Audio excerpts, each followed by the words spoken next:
নমস্কার, আমি রাজীব দত্ত। সকলকে দ্য আর্ট অফ উইনিং এর পক্ষ থেকে স্বাগত জানাই।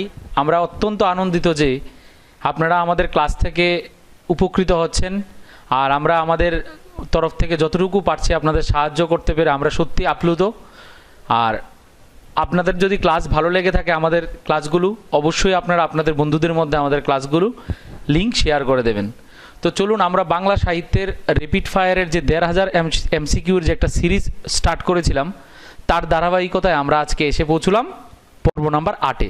তাহলে চলুন পর্ব নাম্বার ৮-এ আমরা দেখি বাংলা সাহিত্যের কি কি ইম্পর্টেন্ট কোশ্চেনগুলো আমরা বাছাই করেছি আপনাদের জন্য।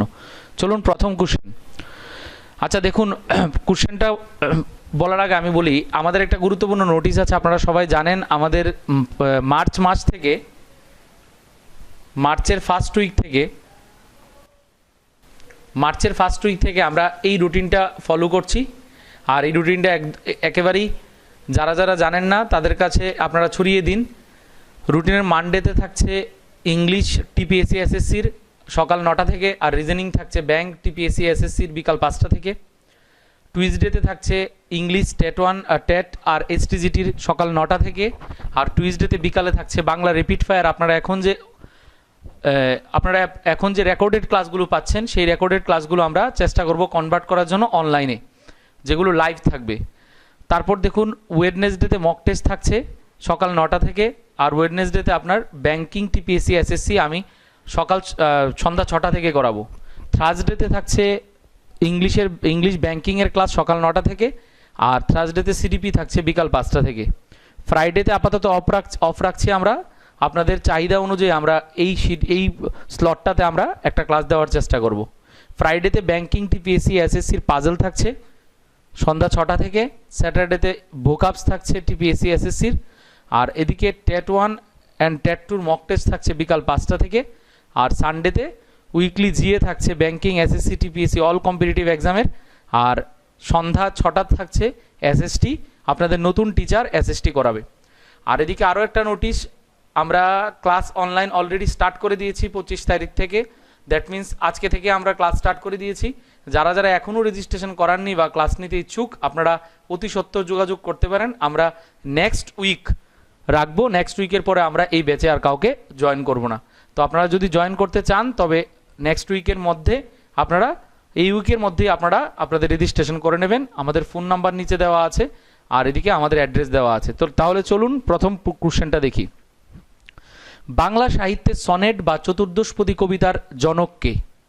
খুবই ইম্পর্টেন্ট কোশ্চেন।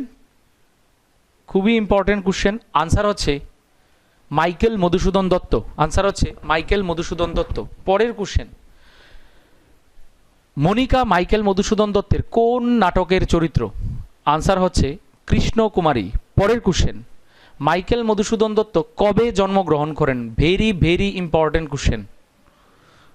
আনসার হচ্ছে ২৫ জানুয়ারি ১৮২৪ খ্রিস্টাব্দে, অর্থাৎ অপশন নাম্বার ক। পরের কোশ্চেন, মাইকেল মধুসূদন দত্ত কবে পরলোক গমন করেন বা কবে ওনার মৃত্যু হয়? আনসার হচ্ছে ২৯ জুন ১৮৭৩ খ্রিস্টাব্দে। ২৯ জুন ১৮৭৩ খ্রিস্টাব্দে। চলুন পরের কোশ্চেন দেখি। মাইকেল মধুসূদন দত্তের পিতার নাম কি ছিল? আনসার হচ্ছে রাজনারায়ণ দত্ত। পরের কোশ্চেন, মাইকেল মধুসূদন দত্তের মায়ের নাম কি? আনসার হচ্ছে জাহ্নবী দেবী। পরের কোশ্চেন, মাইকেল মধুসূদন দত্ত কোথায় জন্মগ্রহণ করেন? আনসার হচ্ছে সাগরদরিয়া গ্রামে। পরের কোশ্চেন, বাংলা সাহিত্যে রচিত প্রথম মৌলিক নাটক কোনটি? ভেরি ভেরি ইম্পর্টেন্ট কোশ্চেন, খুবই ইম্পর্টেন্ট কোশ্চেন এই কোশ্চেনটা। আনসার হচ্ছে শর্মিষ্ঠা। আর শর্মিষ্ঠা কার লেখা? মাইকেল মধুসূদন দত্তের লেখা। ঠিক আছে। পরের কোশ্চেন, বাংলা সাহিত্যে অমিত্রাক্ষর ছন্দের প্রবর্তক কে? খুবই ইম্পর্টেন্ট কোশ্চেন। আনসার হচ্ছে মাইকেল মধুসূদন দত্ত। পরের কোশ্চেন, বাংলায় চতুর্দশপদী কবিতার জনক কে? আনসার হচ্ছে মাইকেল মধুসূদন দত্ত। পরের কোশ্চেন, তিলোত্তমা সম্ভব কাব্য কয়টি স্বর্গে বিভক্ত? আনসার হচ্ছে 4টি স্বর্গে বিভক্ত। পরের কোশ্চেন, ব্রজাঙ্গনা কাব্যে পদের সংখ্যা কত? আনসার হচ্ছে 18টি। পরের কোশ্চেন, বীরাঙ্গনা কাব্যে কয়টি স্বর্গ রয়েছে? আনসার হচ্ছে 11টি। পরের কোশ্চেন, বাংলা সাহিত্যে কে প্রথম আধুনিক লিরিক কবিতা রচনা করেন? আনসার হচ্ছে মাইকেল মধুসূদন দত্ত। এই কোশ্চেনটাও খুব ইম্পর্টেন্ট একটা কোশ্চেন। পরের কোশ্চেন, তারাশঙ্কর বন্দ্যোপাধ্যায়ের জন্ম কবে হয় বা কবে জন্ম?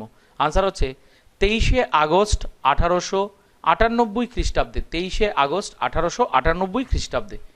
পরের কোশ্চেন, তারাশঙ্কর বন্দ্যোপাধ্যায়ের মৃত্যু কবে হয়? আনসার হচ্ছে 14ই সেপ্টেম্বর 1971 খ্রিস্টাব্দে। 14ই সেপ্টেম্বর 1971 খ্রিস্টাব্দে। পরের কোশ্চেন, তারাশঙ্কর বন্দ্যোপাধ্যায়ের জন্ম কোথায় হয়? আনসার হচ্ছে বীরভূম জেলার লাভপুর গ্রামে। আনসার হচ্ছে বীরভূম জেলার লাভপুর গ্রামে। আনসার হচ্ছে অপশন নাম্বার ক। পরের কোশ্চেন, তারাশঙ্কর বন্দ্যোপাধ্যায়ের পিতার নাম কি? আনসার হচ্ছে হরিদাস বন্দ্যোপাধ্যায়। আনসার হচ্ছে হরিদাস বন্দ্যোপাধ্যায়। পরের কোশ্চেন দেখুন, আরও একটি নোটিশ, আমরা টেট 1 টেট 2 একটা নতুন ব্যাচ, দুটো নতুন ব্যাচ স্টার্ট করতে যাচ্ছি। টেট 1 টেট 2 একটা সানডে স্যাটারডেতে হবে, আর একটা আপনাদের টাইম অনুযায়ী শিডিউল অনুযায়ী দেওয়া হবে। আর সেই ব্যাচ দুটো স্টার্ট হচ্ছে 1 মার্চ থেকে। যারা যারা আমরা তো অফলাইন ক্লাস করাচ্ছি, যারা যারা অফলাইন ক্লাস নিতে চান তাহলে অবশ্যই আপনারা নিচে দেওয়া লিঙ্কে বা নিচে দেওয়া নাম্বারে আপনারা যোগাযোগ করতে পারেন আমাদের সাথে। আর অনলাইন তো আমি ক্লাস করাবই, আমি সবাইকে বলছি না যে ক্লাস জয়েন করতে হবে। যারা ইচ্ছুক তারাই ক্লাসে জয়েন করতে পারেন। আসলে এই ক্লাসের ডিফারেন্সটা হচ্ছে অনলাইন আর অফলাইনের মধ্যে, বা আমরা যে ইউটিউবে ক্লাসগুলো করাবো সেখানে আপনাদেরকে আমরা পিডিএফ দিতে পারবো না, ঠিক আছে? তো আমরা এখানে কি করব, আমরা এখানে প্রত্যেকটা টপিক শেষে এক্সাম নিই। প্রত্যেকটা টপিকের শেষ হলে আমরা একটা একটা এক্সাম নিই। তো তার জন্য ওই এক্সামটা আপনাদের প্রিপারেশনকে আরও 3-4 গুণ বাড়িয়ে দেবে। তার জন্য আপনারা যদি চান অতি সত্বর আমাদের এই 1 মার্চ থেকে যে দুটো ব্যাচ স্টার্ট হচ্ছে সেই দুটো ব্যাচে আপনারা এডমিশন নিতে পারেন। আর তার জন্য আপনাদের নিচে দেওয়া নাম্বারে যোগাযোগ করতে হবে, ঠিক আছে? চলুন পরের কোশ্চেন, তারাশঙ্কর বন্দ্যোপাধ্যায়ের মাতার নাম কি? আনসার হচ্ছে প্রভাবতী দেবী। আনসার হচ্ছে প্রভাবতী দেবী। পরের কোশ্চেন, রারবঙ্গের লেখক কাকে বলা হয়? খুবই ইম্পর্টেন্ট কোশ্চেন, রারবঙ্গের লেখক কাকে বলা হয়? আনসার হচ্ছে তারাশঙ্কর বন্দ্যোপাধ্যায়কে। পরের কোশ্চেন, তারাশঙ্কর বন্দ্যোপাধ্যায় কোন উপন্যাসের জন্য জ্ঞানপীঠ পুরস্কার পান? খুবই ইম্পর্টেন্ট একটি এমসিকিউ। আনসার হচ্ছে গণদেবতা। আনসার হচ্ছে একটি বিখ্যাত উপন্যাস তারাশঙ্কর বন্দ্যোপাধ্যায়ের গণদেবতা। পরের কোশ্চেন, তারাশঙ্কর বন্দ্যোপাধ্যায়ের প্রথম লেখা গল্পটি কোন পত্রিকায় প্রকাশিত হয়? আনসার হচ্ছে কল্লুল পত্রিকায় প্রকাশিত হয়। তারাশঙ্কর বন্দ্যোপাধ্যায়ের প্রথম লেখা গল্প কোনটি? আনসার হচ্ছে রসকলি। আনসার হচ্ছে রসকলি। তারাশঙ্কর বন্দ্যোপাধ্যায়ের প্রথম লেখা উপন্যাস কোনটি? আনসার হচ্ছে চৈতালি ঘূর্ণি। আনসার হচ্ছে চৈতালি ঘূর্ণি। পরের কোশ্চেন, তারাশঙ্কর বন্দ্যোপাধ্যায় কবে সাহিত্য একাডেমি পুরস্কার পান? খুবই ইম্পর্টেন্ট এমসিকিউ। আনসার হচ্ছে 1956 খ্রিস্টাব্দে।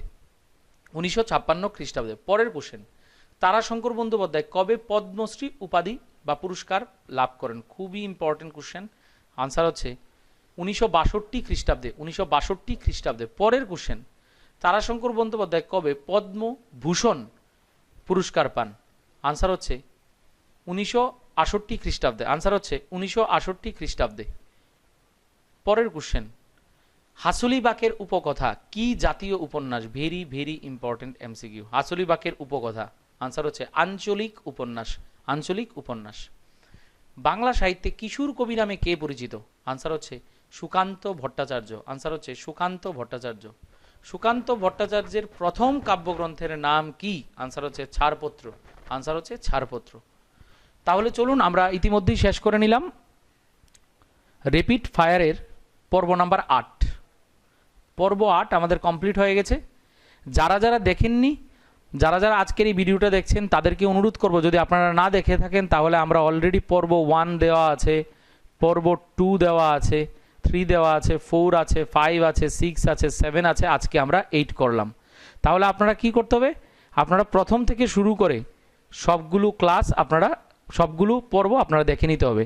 তাহলে আমরা দেখুন, তাহলে আমরা এখানে কি করলাম, 8টা পর্ব আমরা করালাম, আর প্রত্যেকটার মধ্যে অলমোস্ট আমরা 30টা করে কোশ্চেন রেখেছি। এর মানে আমরা অলরেডি 240 আমাদের এমসিকিউ কমপ্লিট হয়ে গেছে। ঠিক আছে, আমাদের অলরেডি 240 এমসিকিউ কমপ্লিট হয়ে গেছে। যারা দেখেননি আপনারা প্রথম থেকে শুরু করে 8 নম্বর পর্ব অবধি দেখবেন, আর আমরা লাস্ট অবধি পরীক্ষার আগ অবধি আপনাদের 50টা পর্ব করাবার কথা দিয়েছিলাম। আশা করি সেখান থেকে প্রচুর প্রশ্ন আপনারা পরীক্ষার হলে পেয়ে যাবেন। তাহলে চলুন, সবাই ভালো থাকবেন, সুস্থ থাকবেন। নমস্কার।